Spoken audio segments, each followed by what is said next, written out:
Hi, my name is Wendy Ann Clark, and this is my channel Transformation, where I talk about how God desires that we would be transformed into the image of Jesus by the power of the Holy Spirit living inside of us.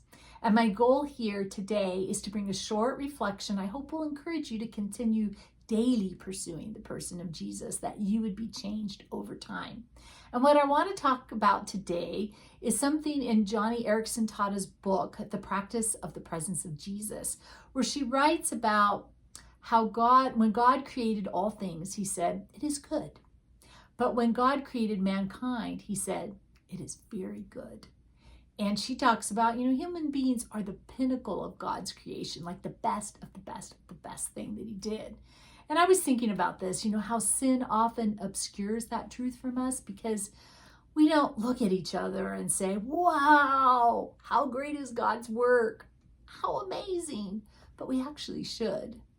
And sometimes we get sidetracked into thinking about how amazing a particular individual might be, like maybe they're a scientific genius or a financial genius, but we forget that what we're actually seeing is God's amazing, beautiful work. We get glimpses of God's very good work when we look closely at our bodies and how it's interconnected, and we see how everything is designed down to the tiniest detail, and every single cell of our bodies shows the amazing work of God. We see that sometimes. But God's amazing work, it's also visible in like quirkiness of personalities, in the strangeness of how we're all different. Like we're not carbon copies of one design, and that's very good and very interesting. The artistry that's flowing out of a pen of an artist or a paintbrush of an artist, that's part of God's very good design. The inspiration that comes when there's a creative solution to a difficult problem, that's part of God's very good design.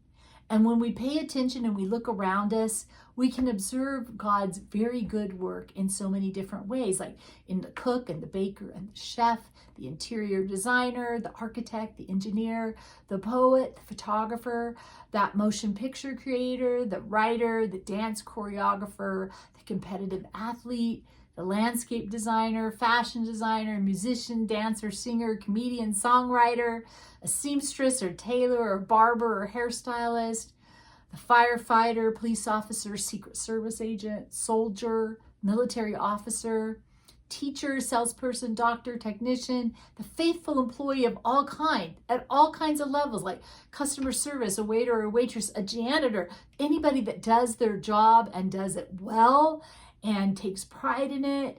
And we see the very good work of God. We see expertise and hard work and integrity and faithfulness and creativity and ingenuity and genius. We're seeing the very good work of God. God says it is very good. And yeah, there are all kinds of human failings and sin that can get in the way of us being able to see. It can obscure the view, but the fingerprint of God is still there on each person that we meet. Even the most broken people, there's a fingerprint of God's image on them. And if we look and see, we can still say with God, we can look and go, oh, it's very good. So with each person that you encounter today, I'm asking that you would pay attention and see if you can perceive at least a very little bit of God's very good work in that person. I hope I've given you something to think about. Let me know what you think in the comments below. If you like it, hit like. Share it if you think somebody else might. Hit subscribe if you just want to help me in YouTube, and hit that notification bell if you want to be notified when I post new content. And thank you so much for watching, and I'll see you next time.